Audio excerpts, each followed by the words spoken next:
रश्मि और अमर लॉकडाउन के चलते डेटिंग ऐप पर मिलते हैं। उसी बीच उनकी बॉन्डिंग बहुत अच्छी बन जाती है और दोनों एक दूसरे से प्यार करने लगते हैं।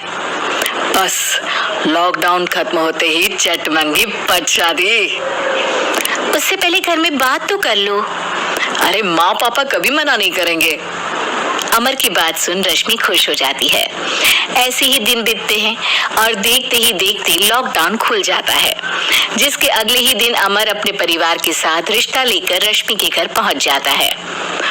अभी लॉकडाउन खुला ही है और कोरोना तो खत्म भी नहीं हुआ, इसलिए ज्यादा कुछ ना करके अगले कुछ दिनों में छोटे फंक्शन के साथ शादी कर लेते हैं। अमर के पापा की बात पर सब सहमत हो जाते हैं। कुछ दिन बाद दोनों की शादी हो जाती है और रश्मि अपने ससुराल पहुंच जाती है।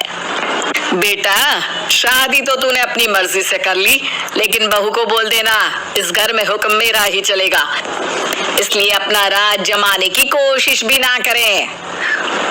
माँ, रश्मि को यहाँ सिर्फ प्यार, आशीर्वाद और अपनापन चाहिए, पैसा या राज नहीं। बेटी की बात पर सास मुंह बनाए वहां से चली जाती है और अब वो हर रोज रश्मि को परेशान करना और ताने देना शुरू कर देती है। देखो, ये है आजकल की लड़की, इंटरनेट पर लड़कों से बातें करते हुए इन्हें शर्म भी नहीं आती, और यहाँ तो देखो कितनी सीधी सुशील बनकर दिखा रही है। मम्मी, शादी के रिश्ते वाले इंटरनेट ऐप से जब किसी को कोई दिक्कत नहीं है, फिर डेटिंग ऐप के जरिए मिलना किस तरह गलत हो सकता है? रश्मि की डेटिंग ऐप वाली बात सुन उसकी हैरान सास तुरंत तुनक कर पूरे घर को सिर पर उठा लेती है, जिसकी आवाज सुन अमर और उसके पापा भी वहां आ जाते हैं। हाय मेरी माता, इतना बड़ा झूठ! डेटिंग ऐप को इंटरनेट के जरिए मिली है बोलकर इस कलमुही को मेरे सर ला बिठा दिया। अरे नासपिटी, तुझे जरा भी शर्म नहीं आई? वहां न जाने कितने लड़कों से गुलू गुलू करके तुझे मेरा ही लड़का मिला था फंसाने के लिए। माँ, मुझे तो समझ नहीं आ रहा क्या बोले जा रही हो। डेटिंग ऐप इस्तेमाल करना कोई अपराध नहीं है, और तुम रश्मि को ऐसा कैसे बोल सकती हो? मैं भी तो था उस ऐप पर। पहले उसके लिए माँ से झूठ बोला और अब लड़ाई कर रहा है। सास और अमर की बात सुनकर रश्मि हैरान खड़ी रहती है। अमर, तुमने घर में झूठ क्यों बोला? ये सब देख रही हो ना, इसी की वजह से झूठ बोलना पड़ा। एक तरफ अमर और रश्मि की ये बात चल रही होती है, वहीं दूसरी तरफ सास का नॉन स्टॉप क्लेश सबको परेशान कर देता है। सब एकदम चुप, जो हुआ सो हुआ, अब मुझे कुछ ना सुनाई दे। पति की बात सुन सास चुप होकर वहां से चली जाती है, लेकिन अब वो रश्मि के सिर दुनिया भर के सारे काम डालकर उसका जीना पहले से भी ज्यादा मुश्किल कर देती है। मम्मी, मैं आपका गुस्सा समझ सकती हूँ, आपको जो करना है कर लीजिए, मैं कभी कुछ नहीं बोलूंगी। उम्मीद है किसी दिन तो आपका गुस्सा शांत होगा और नफरत प्यार में बदलेगी। रश्मि की अच्छाई को उसका नाटक समझकर सास गुस्से के 7वें आसमान पर चढ़ जाती है और उसी शाम रश्मि को नीचा दिखाने के लिए अपनी सहेलियों को घर बुलाकर उसकी बुराइयां करने लगती है। अरे कौशल्या, क्या बताऊं, आजकल के बच्चे ना बहुत एडवांस हो गए हैं। पहले रिश्ते घर परिवार वाले सब देख परख के कराते थे, और अब ये लोग खुद न जाने कहां कहां मिलकर खुद ही सब कुछ पक्का करके हमें बता देते हैं। लड़की का कैसा दिन धर्म, कैसा ईमान, कैसा चरित्र कुछ नहीं पता, बस प्यार किया और घर लाकर बिठा देते हैं। अरे ऐसा क्यों बोलती हो?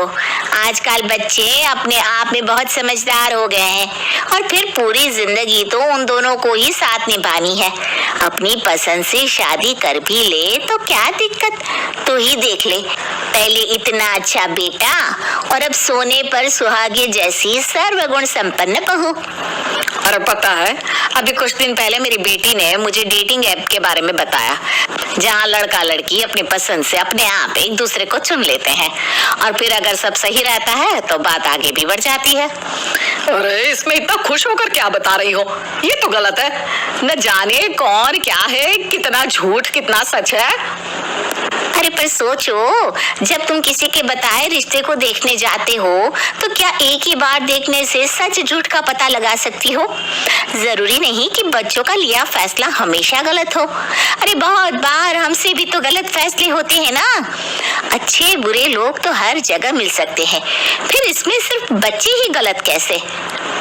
सहेलियों की बात सुन सास सोच में पड़ जाती है और इसी तरह कुछ दिन बीत जाते हैं जिसमें ना तो वो रश्मि को परेशान करती है और ना ही कोई ताना सुनाती है, जिसे देख रश्मि परेशान हो जाती है। मम्मी, आपकी तबीयत तो ठीक है ना? कुछ दिनों से देख रही हूँ आप मुझे कुछ बोलती ही नहीं। तो मेरा परेशान करना ज्यादा अच्छा लगता है क्या? नहीं, आपकी शांति उससे ज्यादा परेशान कर रही है। शांति इसलिए है क्योंकि मुझे एहसास हो गया है कि गलत तुम लोग नहीं, मेरी सोच है। प्यार तो एक सुंदर एहसास और शादी खूबसूरत साथ है। अगर ये साथ सच्चा है तो कहीं पर भी किसी भी तरह जुड़ा हो उससे कोई फर्क नहीं पड़ता। आप कौन है? इतनी अच्छी बातें मेरी पत्नी तो नहीं बोल सकती।